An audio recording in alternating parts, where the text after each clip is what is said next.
Steve here again. I want to thank Scott Rank of the History Unplugged podcast, James Early of the Key Battles of American History podcast, Josh Cohen of the Eyewitness History podcast, and of course Richard Lim of This American President, all for coming together for another great Parthenon Podcast Network roundup episode on what event we would delete from history. In previous roundup collaborations, which you can go back and listen to, we've killed historical characters. We've saved some.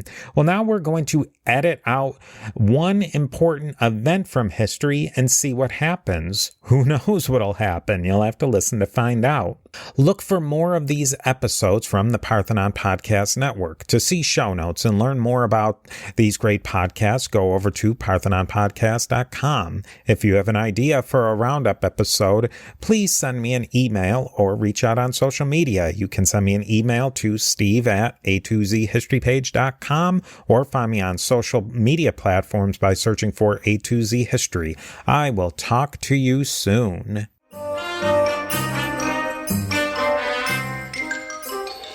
Hello and welcome to another Parthenon Podcast Network roundtable discussion. This is the third one we've had. We've met previously and we discussed first, who would you kill if you could go back in history and just wipe out somebody? Who would you take out?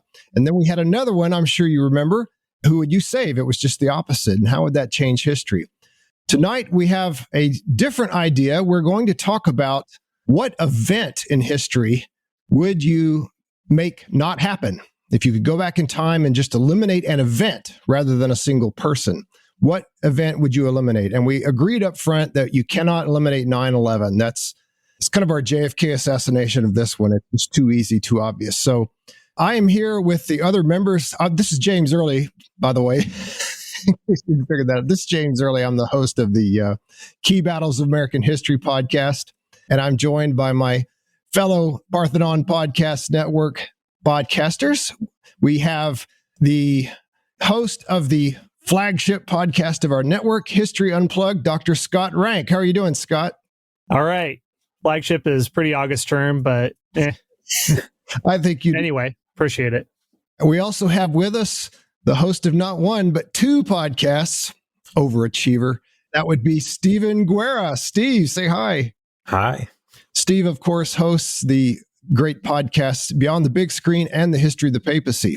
We also have with us the host of the This American President podcast, Ricard Ivanovich Limsky. That's not my name. No, just kidding. Richard Lim, we're going to make him give him a Russian name because he always does Russian stuff.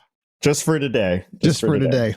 Yeah. And last but not least, we have the new kid on the block, and that is the host of our newest podcast, Eyewitness History. Fantastic show, Josh Cohen. Josh, say hi. Hi, how's it going, fellas?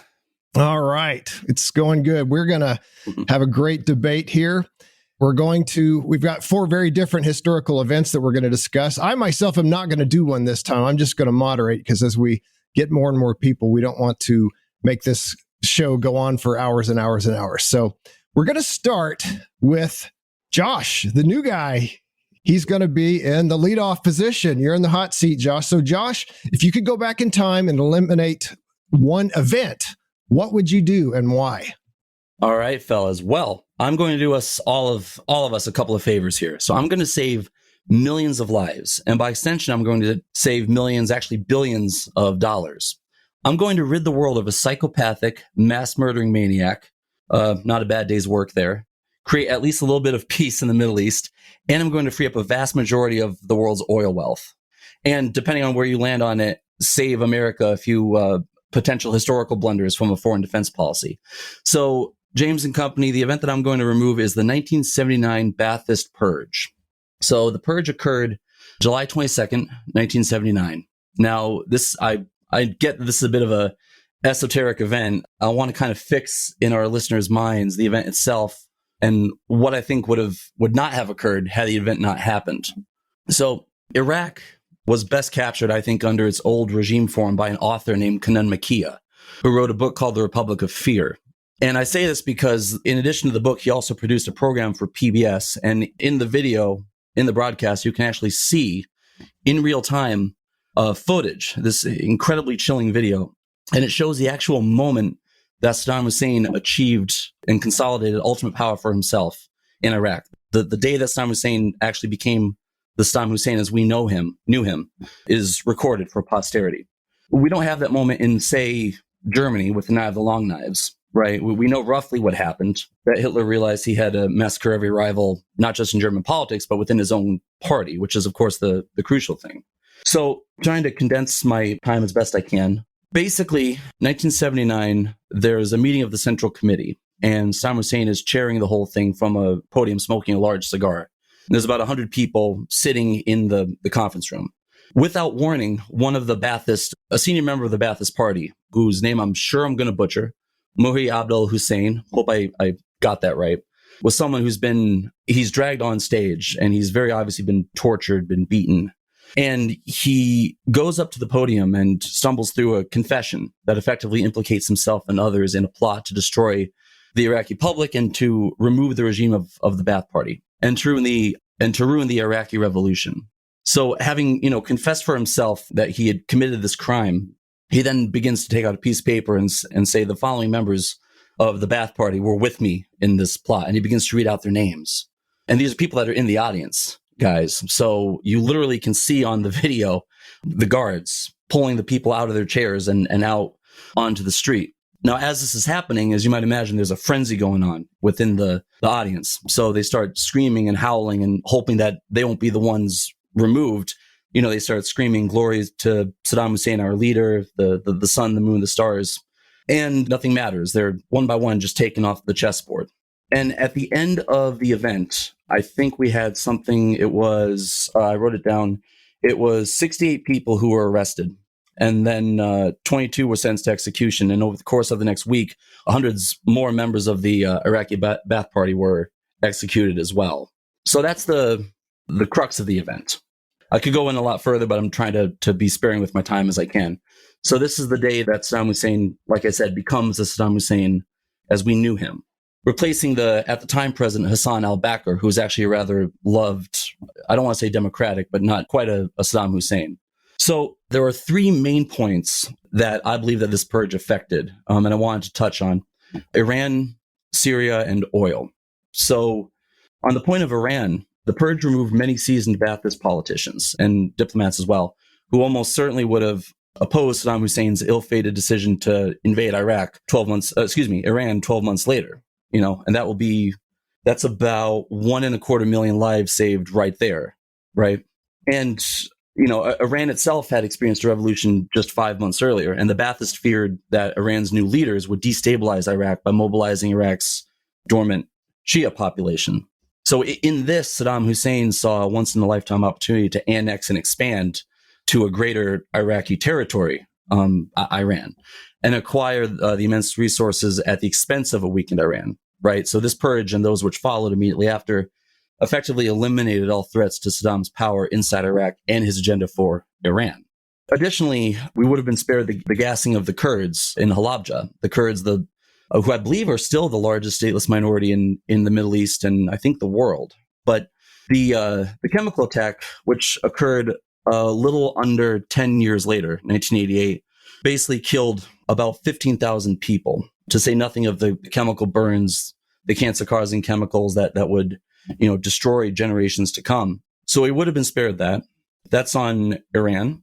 But so on the point of oil, in annexing Kuwait, Saddam Hussein immediately seized, I believe it was 20% of the world's oil reserves for himself, in addition to securing a substantial coastline on the Persian Gulf. And additionally, I want to point out the dreaded oil for food program, which it was basically, to make a long story short, a scam that put something like $4 billion back into the pocket of Saddam Hussein. And these are things that I think we could do well without. And had he not committed the purge, we would be without.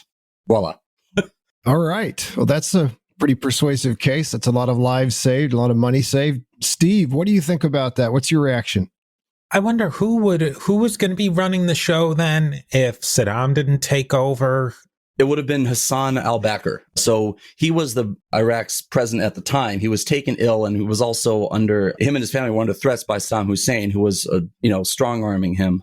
And I think apparently they were cousins, funny enough. So there was that as well. But yeah, Hassan al-Bakr. Basically, the purge doesn't happen if Hassan al-Bakr isn't intimidated and taken ill. I mean, it sounds plausible to me. Certainly Saddam was no historical good guy. So I'd say I'm leaning towards supporting that one. Plausible. Richard, what do you think about that? So I guess is the idea that if he doesn't purge, he's not in power at all, and Hassan Bakr stays in power, right? Well, it's not that he's not in power at all. He was a senior member of the Ba'athist Party, but he's not a dictator. He doesn't have total right power. Yeah, that does go to Hassan al-Bakr. Yeah, so it's a power consolidation grab, just like the Night of the Long Knives. Sure. Well, I like it. Good job. Saved a lot of lives. I try my best. It's a good day's work, right? Maybe no Gulf War too. Huh? It's hard to not want Saddam it's not hard to not want him not in power. So as I was prepping for this, I'm like, man, I can't wait to hear some pro Saddam arguments. I don't think you're going to get any. Scott Rank, what do you think of this idea? I've missed him deeply ever since he was hanged. So it's been a hard one for me. And Ebe and Qusay, I loved those Hussein boys as well. Sons. Yeah. Yeah. I mean, when you mentioned him, it really got my gears turning because 20th century Middle Eastern political science, it seems all about choosing between a bad and worse alternative. It seems like the best you can really hope for is, James will love this, I'm going to bring in Mustafa Kemal Ataturk here, which it seems like during our World War I series, I kept going back to him. He really, I mean, in this type of political environment, the best you can, I suppose, hope for is a good-natured, benevolent dictator. Right. The problem is, even if they're really good, they don't give up power. And then you have like a Muammar Gaddafi who's at the United Nations giving a 4 or 6 hour speech. Now, Ataturk, again, to his eternal credit, had the good graces to be a high functioning alcoholic who died of cirrhosis of the liver. And he got in and he got out before he got really bad. So you don't have Muammar Gaddafi moments or Vladimir Putin for whatever good he's done for Russia when he consolidated power. Many would argue at this moment that he's overstayed his welcome. So if perhaps the alternative to Saddam Hussein would be a strong man that would rule better. And who's to say that Saddam Hussein wasn't better than he was in later years? So early Saddam was slightly better than later Saddam. But, you know, I'm going to take it. I think that we could have had a situation in Iraq where we have a better benevolent dictator who could have had a little bit more order there. So you could have something like a Jordan or the early decades of Libya before Muammar Gaddafi is giving 6 hour speeches at the UN. So, you know what? I'm going to take it. All right. Sweet. I'll just throw in a little 2 cents. I said this a minute ago, but I'm not sure if it came through. But with no Saddam, obviously no Gulf War, no Desert Storm, Desert Shield, and no second Iraq War in the early 2000s. And that would be an especially nice thing to not have that, I think. So, yeah. All right. Steve here with a quick word from our sponsors. Let's move on to our next person. Now, stepping into the batter's box, so to speak, is Steve. Steve, what event would you eliminate from history and why? And what good would it do? All right, well, I'm stepping outside a little bit of what I normally do in my history of the papacy, but I'm going to, and I'm hoping that I get this one by because I have the hosts of key battles of the Civil War here. So I'm hoping to at least get some decent marks. My assertion is that the South doesn't fire on Fort Sumter all the way back in 1861, which will be the catalyst that actually starts the hot war of the Civil War. Now, so just to quickly do the short timeline, go and listen to Key Battles of the Civil War. But yes, for my purposes here, and what will happen is if this one event is taken out of the timeline, slavery ends early. Millions of people don't get killed, and basically it's Shangri-La after that. But so hear me out. Abraham Lincoln was elected in November 16th, 1860. In December of 1860 to January of 1861, the southern states begin to form secession conventions, and several of them secede. The new Confederate government was formed in February of 1861. Lincoln's inaugurated in March 1861. And then the first shot was fired by the Confederates at Fort Sumter in Charleston Harbor on April 12th, 1861. So really, once the southern states seceded, the war didn't break out immediately. There was about a 2-month period of the Confederacy and the Union not knowing exactly what to do. Lincoln was steadfast for preserving the Union. The South or Confederacy wanted to break away because they knew big things were going to change with slavery whenever Lincoln was elected, and really that slavery was these slave states being a part of the Union, slavery was not going to be a going concern anymore, and that's why they had to secede. The big question was in that couple of month period was what to do with all the federal property located in the breakaway seditious states. Back at that time, it was mostly military assets, forts, weapons, etc. There were custom houses and other federal property, but the real bulk of it and what the Confederacy was concerned with was getting those military assets. And the division of assets is always the stickiest issue in any sort of a dissolution of an entity, and such as a divorce. And splitting assets is hard even under the best of circumstances. February through early April of 1861 was definitely the far from the best of circumstances. So this is what actually happened. The issue of Fort Sumter and its garrison, they stopped receiving supplies from South Carolina, local supplies, and they began to run out of supplies. Lincoln said he wouldn't reinforce the garrison, but he would resupply it. And the Confederates said no to that. And it was a back and forth issue because neither the Federals nor the Confederates wanted to be seen as the belligerents of firing the first shot. The commander of Fort Sumter, Major Anderson, was close to surrendering because the supplies didn't seem to be coming. In the actual timeline, Anderson didn't surrender, and then the Confederates attacked, hence starting the Civil War. And the key thing that I'm going to focus in is 5 days later, Virginia seceded and joined the Confederacy.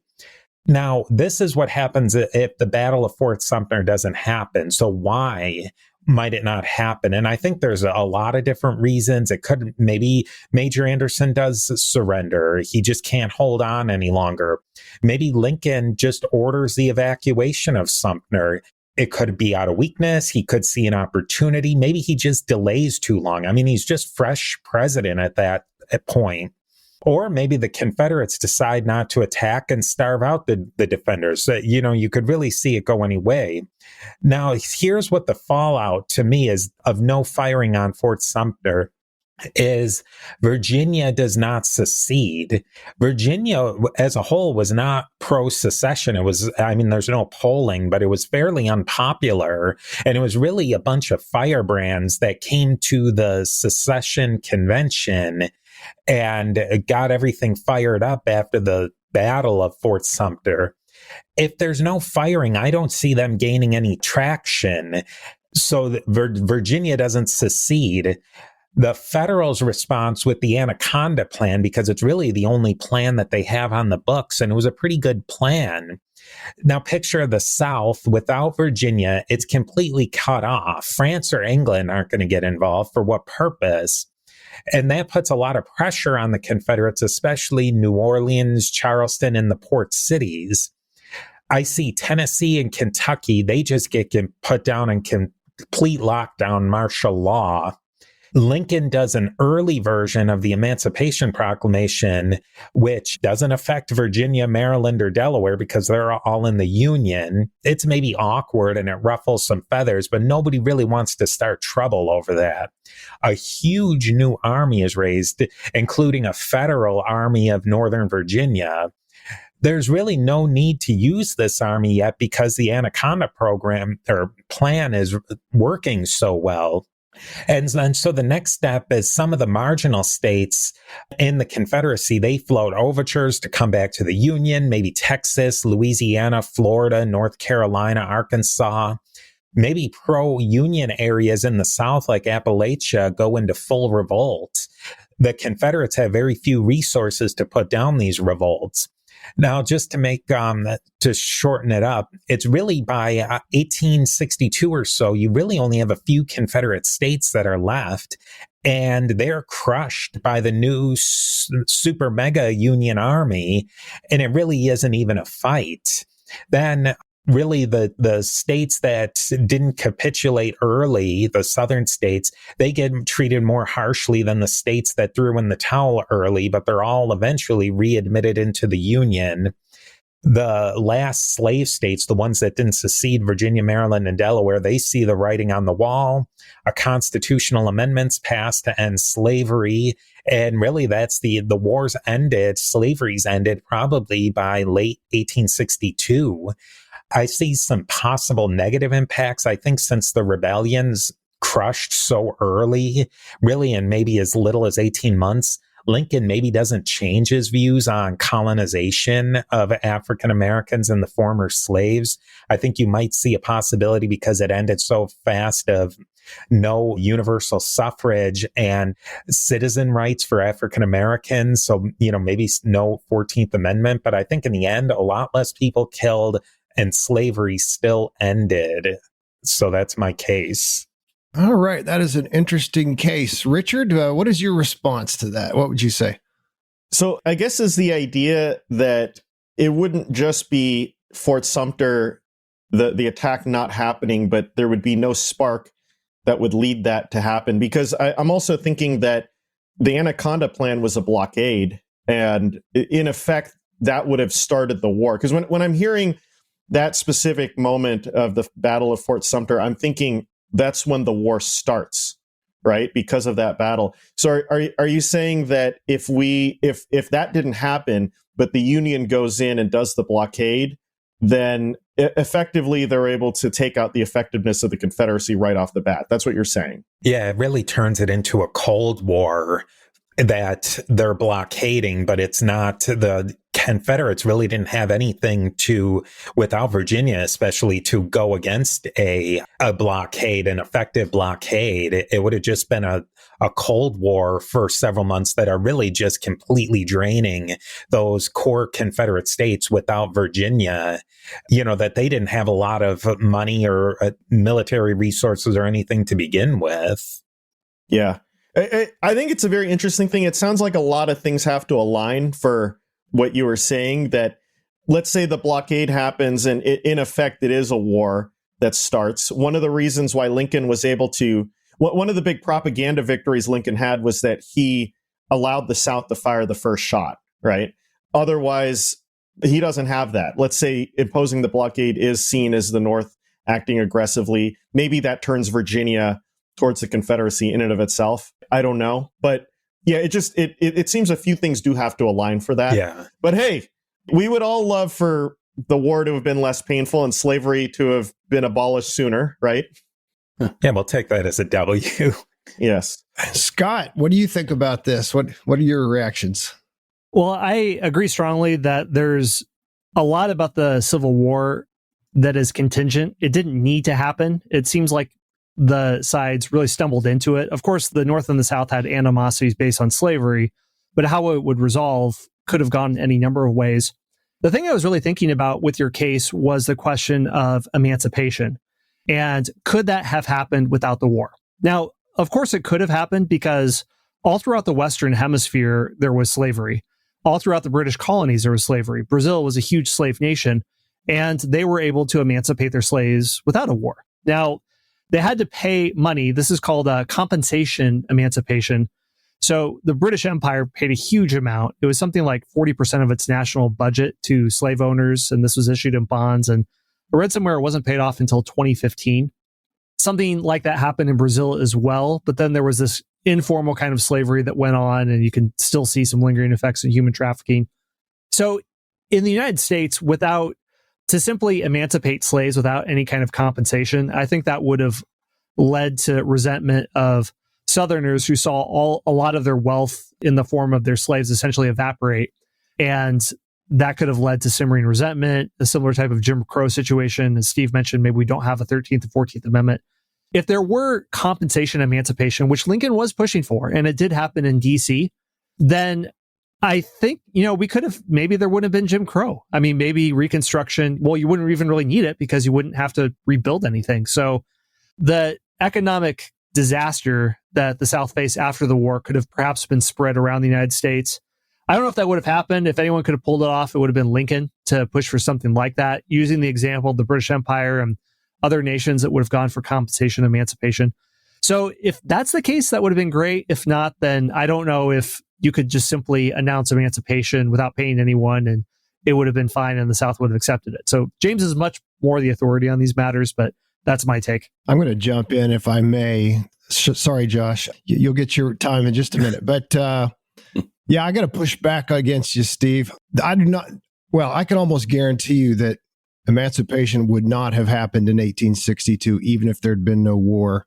I'm going to piggyback on what Scott was saying, because if you think about it, in 1861, very few Northerners wanted emancipation or even cared about it. The abolitionists were a small minority in 1841. But as the war progressed, the war actually changed a lot of people's hearts. The war, as it progressed and more bodies piled up, people in the North began to have a harder attitude toward the South, and they wanted Lincoln included. Right, especially Lincoln. Yeah, they really wanted to punish the South, and I would say, again, as you said, they didn't have polls, but public opinion in favor of emancipation was much higher in 1865 than it was in 1861. In fact, it was much higher in 1865 than it would have been in 1864 even. It continued to increase. Now, your initial premise, if there had been no firing on Fort Sumter, I agree there would have been no war. Lincoln could have just evacuated the fort. In fact, some of his cabinet members advised him to do just that. However, if they had put in a blockade, I'm going to agree with Richard. I think the South would have seen that as an act of war. But who knows? The South might have gone on the offensive, and that would have been a disaster for them.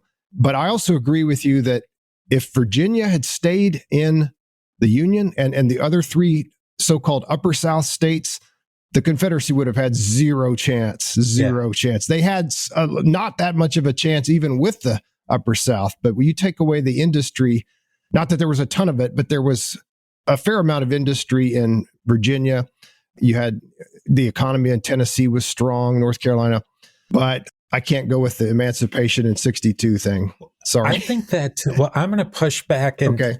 I think that the emancipation, now Lincoln could have very easily have done something like an Emancipation Proclamation as just to put the heat onto the Southern, to the actual rebellious states. And it would have been just the same effect as it was during the real timeline, that it wouldn't have affected Virginia that was still in, there would have still been slavery during the war in Virginia, Maryland, and Delaware. I think those were the three main slave states that stayed in the Union. Well, not Virginia, but Maryland. Did Kentucky stay in the Union? Kentucky stayed in the Union, yes. So the Emancipation Proclamation didn't affect them either. No. I think that by the time in my timeline, they would have kicked the can down the road with slavery in Virginia, Maryland, and Delaware. And really, Virginia was I was doing a little research, was fairly well industrialized. Yeah. Maybe not as much as New York or Massachusetts, but it wasn't too far away. And slavery wasn't that common. It had gone down quite a bit in Virginia. Somewhat. Mm-hmm. Especially their economy wasn't so slave driven as, say, the cash crop states like South Carolina, Mississippi, and Louisiana. Alabama. Yeah. I can see where you're coming from there. I think if there had been no war, and if Lincoln had issued any type of Emancipation Proclamation, then you would have lost the South. In fact, you might have even lost Kentucky and Missouri and Maryland. But who knows? I might be wrong. I mean, it could depend on how much the animosity had grown between Yeah. in the Cold War period that I'm saying that would be about a year to 18 months. Yeah. I think you could do a whole podcast episode just on this one question. Well, and that assumes that a similar event like Fort Sumter doesn't happen somewhere else, right? Yeah. Yeah, you might have had another similar incident like the fort down in Florida. I'm forgetting the name of it. The Union ended up holding it. Plus, there was Fortress Monroe in Virginia that remained in Union hands. But anyway, Joshua, what do you think? Yeah. So actually, I want to piggyback off what Richard said. So I did a little bit of research, and I'm by no means a James Early. That's probably a good thing for you. Don't want to be. But one of the things that I had read is that if they hadn't fired on Fort Sumter, then it simply would have occurred at Fort Pickens. Yeah, that's what I meant. Right. And that Lincoln knew this, and that was why a portion of the resupply mission was secretly diverted to that location. Don't know how that sounds, but I think first off, I like it. If we are able to end slavery a little bit earlier, let's go ahead and do it. I think the South would have succeeded in secession. Seems to me like I think Virginia would have been split.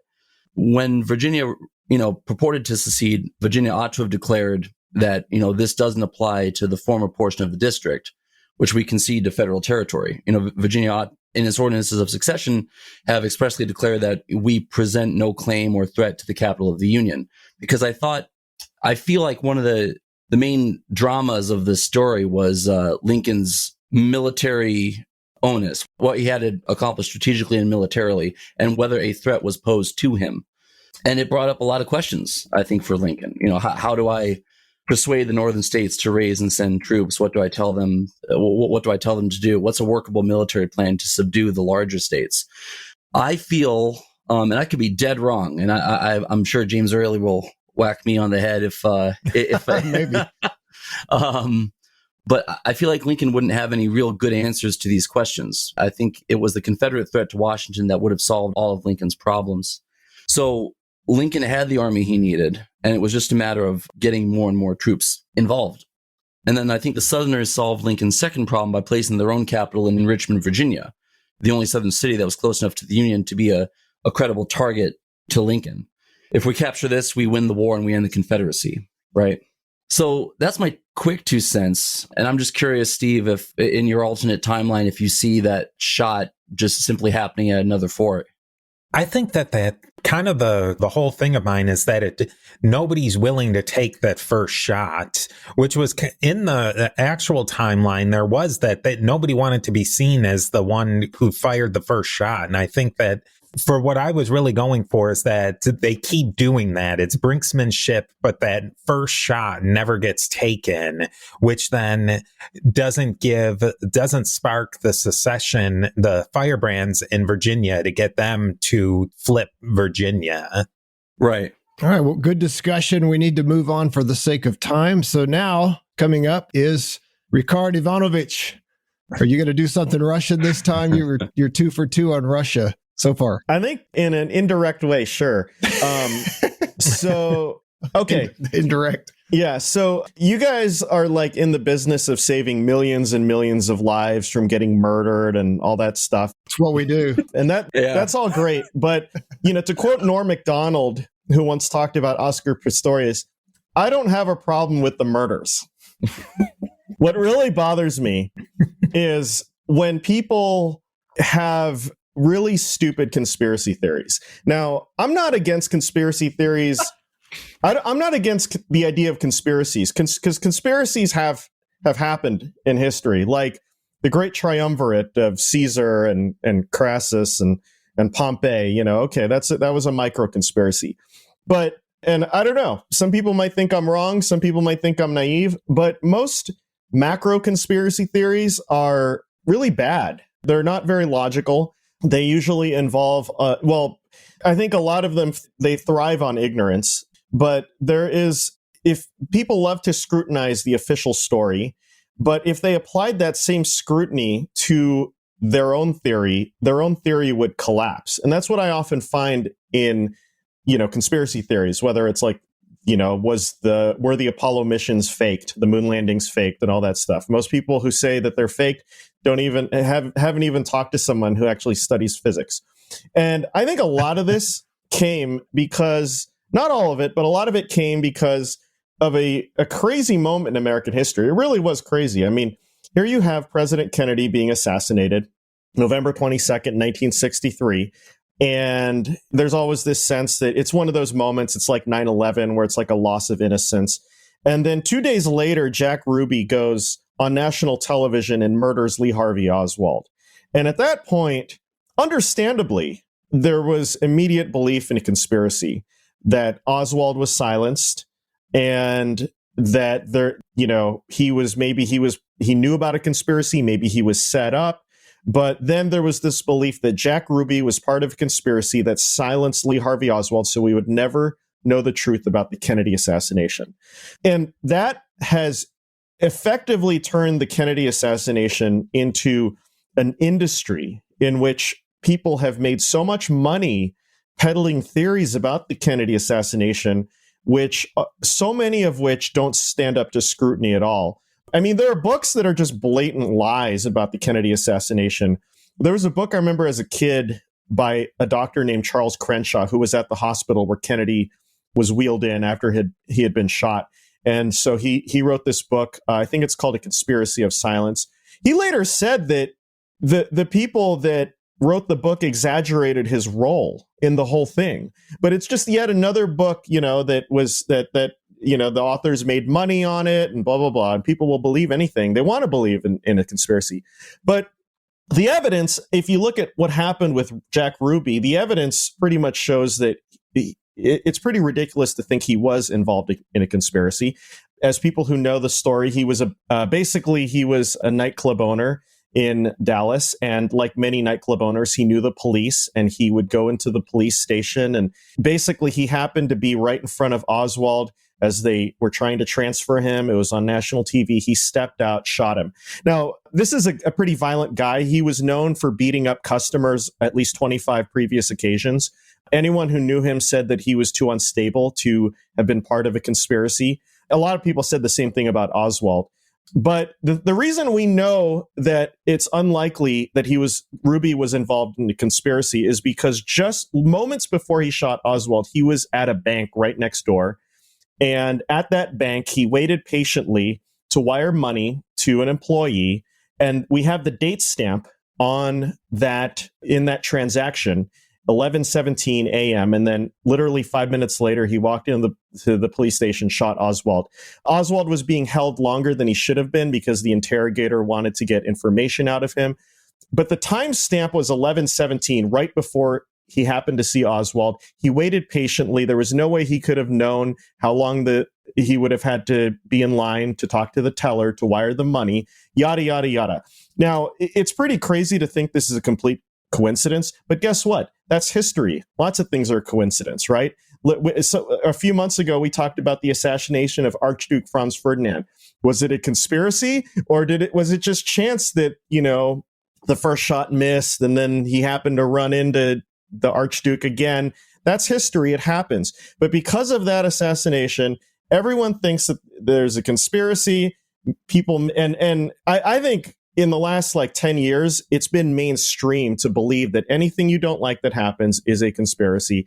For anyone that likes truth, for anyone that doesn't like simplistic answers to questions where you just assume that everyone you don't like is that brilliant that they can orchestrate a massive conspiracy to do things like assassinate a president, I think if you eliminate this moment, first of all, we would have had Oswald alive. He would have been tried. We would have had more answers. He probably would have been found guilty. I mean, who knows? But I think it's very likely he would have been found guilty. America would probably have dealt with the assassination better emotionally because they never quite got over it. And if you add the Kennedy assassination, the belief in the conspiracy, and basically afterwards with Watergate and Vietnam and the distrust and the erosion of trust in American history, anyone who does not like dumb conspiracy theories and cares about the truth, I think would hope that the mother of all conspiracy theories, the JFK assassination, we could have avoided all that. had Ruby not killed Oswald. So there you go. All right, Scott, your response? Well, first of all, I'm kind of in awe that you have one ticket to the past to stop one thing, and you're going to use it to save the life of Lee Harvey Oswald. So One life. Hold on. No. I am going to use it to allow him to be brought to justice in a court of law. Okay, so he'll probably get the electric chair. I guess when you say it like that, because at first I was going to respond back that it's like you've designed a perfectly engineered fart machine where it's greatly designed, but it's still a fart machine. But, when you say it like that, so I do take your point that conspiracy theories, they don't make sense. I was actually trying to think one time, someone was asking me, is there a case in history of a conspiracy theory working? And I'm not talking about a conspiracy assassinating Caesar, where for a limited period of time, or military deception World War II. I mean, a major event happened that involved hundreds or thousands of people and was effectively concealed, and perhaps is still concealed. And I think, no, governments are leaky boats. All it takes is one Edward Snowden to blow it up. And they're not competent. NASA couldn't have hit a moon landing when there are many people who are on the dole who would have been incentivized, or, fire doesn't melt steel. So 9/11 was inside job. There's so many people that could have leaked this if that were actually the case. The best you can possibly do is that you can take facts, and a group of people or historians can promote a narrative. So like the lost cause myth in the South, so they can cherry pick some of the data that would fit their agenda. You can do that for a while, I guess, if it fits certain people's time and place. But yeah, I agree. Like there's Occam's razor says that Ruby was not part of a grand conspiracy. So, again, like I dispute the idea that if we're gonna save one life, it's Lee Harvey Oswald's. But I do like putting down conspiracy theories. So yeah, I'll take that. All right, Mr. Cohen. So I'm the one that's going to have to be the apologist for the conspiracy theorists, huh? It's coming. It's gotten that bad. All right, fair enough. No. Well, so I'm only against dumb conspiracy theories. Well, so that was going to be one part of my argument. Was a conspiracy theory can only sensibly be judged on its merits. There's good theories and there's bad theories. The magic bullet theory was postulated by the Warren Commission. So if you want to rest anything on what the official story is, and this is just my opinion, the craziest story is the official given statement. That's the conspiracy. That's the official statement. But the two gunmen on the grassy knoll, for instance, is the conspiracy theory, which in my opinion holds a little bit more water. But conspiracy theories are one of my favorite things to talk about for just that reason. I think Richard, I'm going to push back on the idea that if Lee Harvey Oswald isn't assassinated, that's the end of the conspiracy theories. Because let's not forget, there was a bunch of theories that alleged the involvement of the CIA, of the mafia. Depending on who you ask, there are people that think it went as high as Lyndon Baines Johnson, and that it was something like a coup. Which, by the way, I don't think is true. But these conspiracy theories would have still ran. And let's not forget the Cubans, right? So that's on that. As far as what I believe would have happened, I think I agree with you there. I think Oswald would have had his day in court. He would have been found guilty, and he would have either been executed or given life without parole. But let's be honest, it's Texas. So he almost certainly would have been executed. I agree with Scott that it's the chair for Mr. Oswald.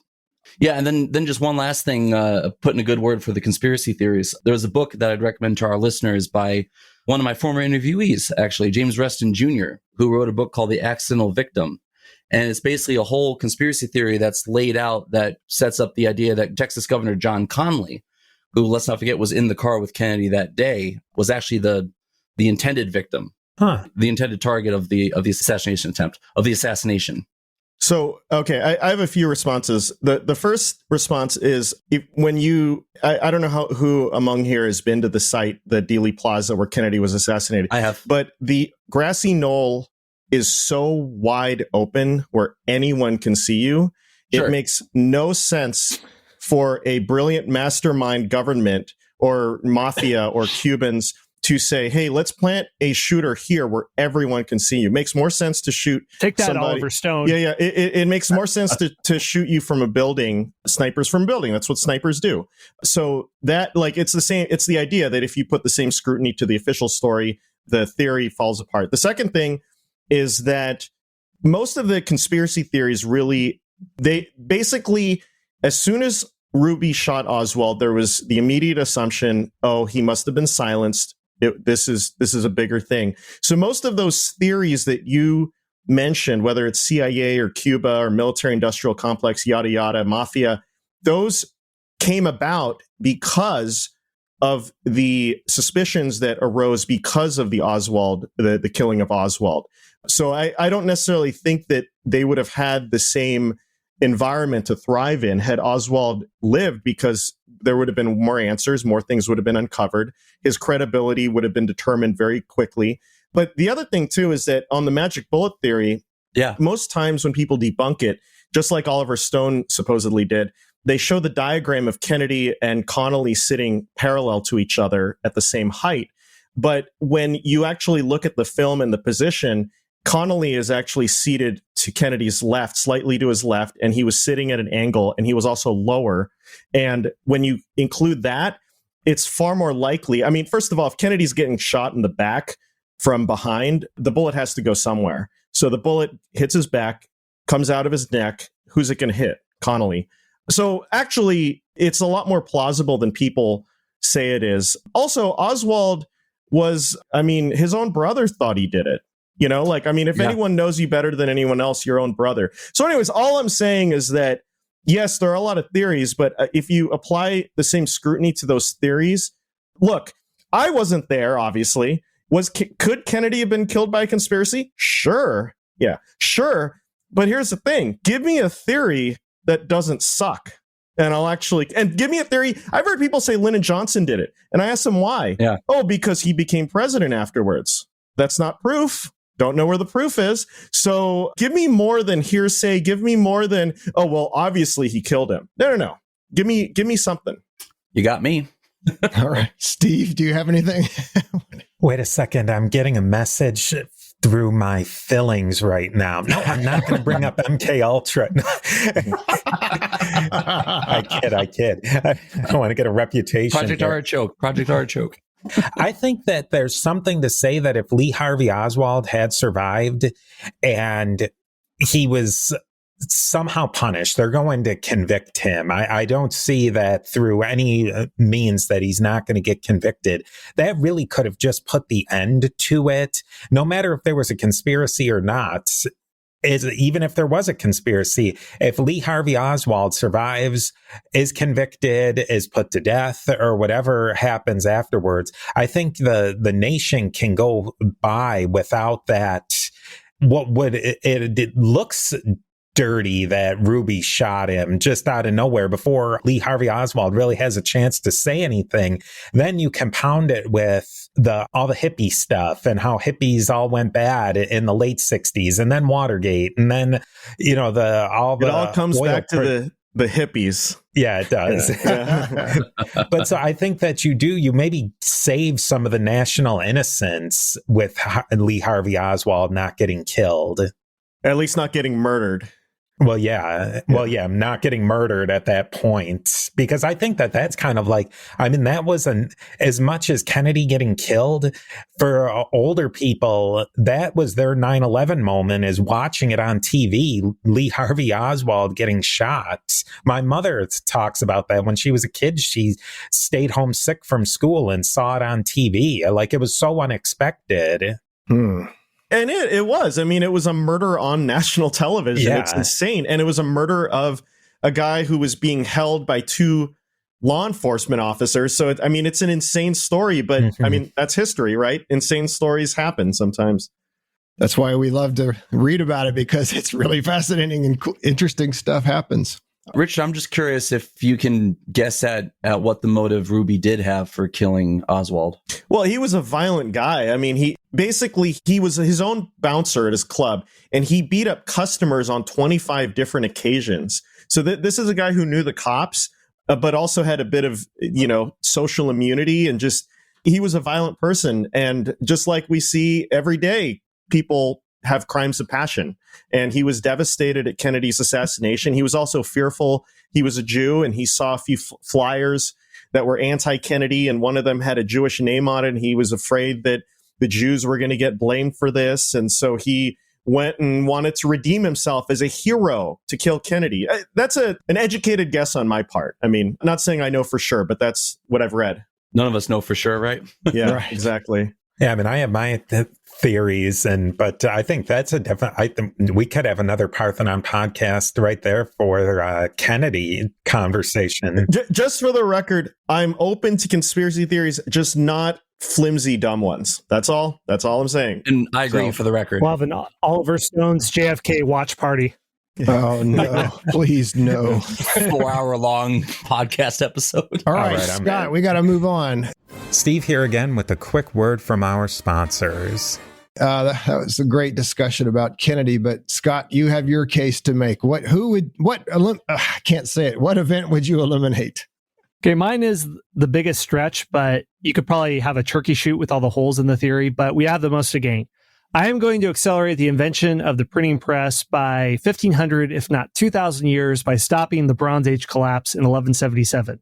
These are two events that have probably never been linked together, so here we go. Get ready for a ride. I'll make my case.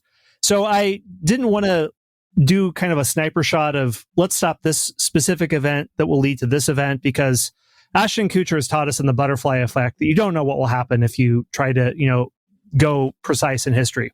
I'm going to do something much more general. So I think that the greatest advancement that has caused the modern age and all of our technology in the last 500 years comes from one thing, and that is the ease and inexpensiveness of creating, recording, transmitting, cataloging, and storing information.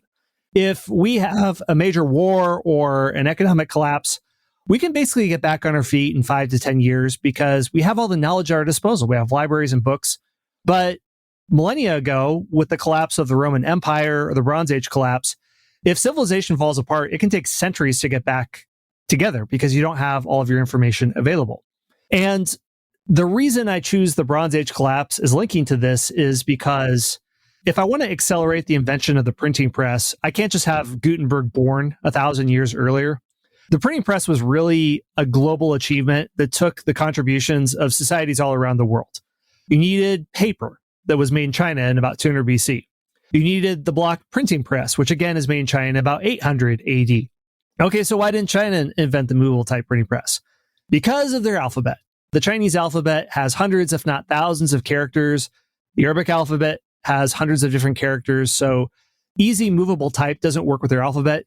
You need a Phoenician alphabet that for our English just has 26 lowercase letters, 26 uppercase letters, some punctuation, and, throw in some Indian numerals for good measure. So you need that alphabet. And then if you mix it with paper and woodblock printing that evolves into movable type, then it works. But you need global civilization having trade and the transmission of ideas and technologies. It doesn't really come together till the Silk Road is supercharged with the Mongol conquests, but it was almost there. It almost got there thousands of years earlier. And that was during the glorious Bronze Age. And in the Bronze Age, oh, wow. How can I sing enough of the high praise of the Bronze Age? It goes from, it's a movement of trade and things in the Eastern Mediterranean and even Central Asia, all the way in the West to Italy, all the way in the East to Afghanistan, Turkey in the North, Egypt and the Arabian Peninsula in the South. And just to give an idea about how great the Bronze Age was and how much stuff was moving around, there was a ship that sunk in 1320 BC that was recovered, and it had copper and tin in it. The copper was from Cyprus. The tin was from Afghanistan. There was gold and silver from Greece and Egypt. The wood in the ship's hull was from Lebanon. You have palaces and documents being written in Mycenae. And so this is part of Bronze Age civilization, the Hittite Empire, Egypt, the Assyrians, things like that. Basically, it all comes crashing down in what historians call the Bronze Age collapse. Some have targeted it as specifically as 1177 BC. We don't exactly know what happened.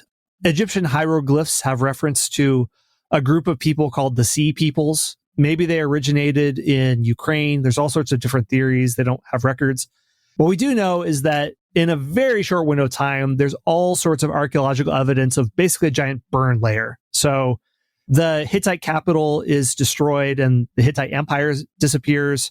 The Mycenaean Empire is destroyed. So some people think that the Iliad is a retelling of the destruction of Troy that Homer wrote centuries later. Egypt is not destroyed, but it enters a long twilight. So what happens, like, for example, with Mycenae, only about 1% of the population is literate. When their capital is destroyed, they become illiterate. I mean, their educated population disappears. They lose their alphabet. Greeks can't even write until centuries later when the Phoenicians come along and give them an alphabet they can communicate in again. So by not allowing the Bronze Age collapse to happen, the growth of the late Bronze Age will continue. Trade networks will continue to happen. Afghanistan is already in this orbit. It could continue onward to India, where you have perhaps some of the daughter states of the Indus River Valley civilizations that are pretty advanced in 2000 BC. They could be pulled in. Eventually, you get the big dog, which is China. You're kicking off a Silk Road at this time. Who's to say you can't have simple shipping technology that goes from the humble trireme? And triremes in the Mediterranean perhaps can link up with Egypt and then have overland trade to the Red Sea, which could then go around the Arabian Peninsula. You could have shipping outposts along the Indian Ocean. There's not a lot of technological difference between a trireme and the caravel, which Columbus used to reach the New World. So with necessity being the mother of invention and more trade happening, maybe we could have better shipping, an earlier age of discovery. So China is pulled in, you have this trade and commerce, and then the ingredients are all there. And out of this witch's brew, you have yourself a printing press, a movable type printing press around 500 BC. The Sumerian language survives. Epic of Gilgamesh in its original form survives. All this stuff is happening, and I've snapped my fingers, and we're in this alternate timeline. Oh, what? We're on the moon. You know, we've advanced by 1,500 or 2,000 years in this alternate timeline. So this is much more of a stretch to say, but anyway, that's my argument right there. I'm going to stop the Bronze Age collapse and accelerate the invention of the printing press, which allows us to catalog and produce information cheaply and easier, much earlier, and we've accelerated the timeline in whatever alternate form it takes. So what do you guys think? Josh, what do you think? Good grief. Not much I can really argue with there. I guess my question concerns what the environment was like at the time. As you pointed out, Scott, and this is going to be part of what I was thinking of as you were talking, we don't really know what caused the collapse, right? And since politics was back then, as it is now, often a zero-sum game between contesting empires. So one of my questions is, in this alternate timeline, are the Hittites and the Egyptians still fighting in Kadesh? Probably. Fun fact, the first battle of which we have a treaty, and we have treaties from both sides. So, that's fun. Yeah, I mean, I suppose if one ransacking people can destroy your civilization, then maybe it's kind of weak to begin with. And part of what also triggered the Bronze Age collapse was, as we appreciate in 2022, their supply chain collapses. So if we're vulnerable today with our super tankers, how much more vulnerable then? So one could argue that if not then, it could have been another thing. But yeah, it's a tricky proposition.